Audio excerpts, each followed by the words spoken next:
Hi guys, welcome to HardReset.Info channel. Today I have Honor 200 Pro and I want to show you how add event to your calendar on this device. To add it, open calendar application in it. Tap on the day when we want to add our event, maybe 24th of July. In it, this plus icon, and first step you can add title of your event. There you can set location of that.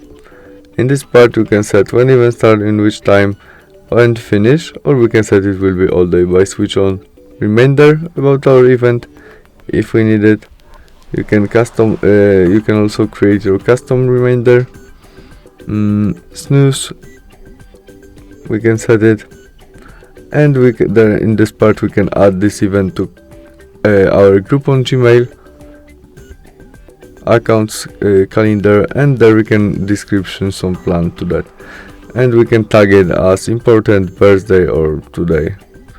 We can change some option right there.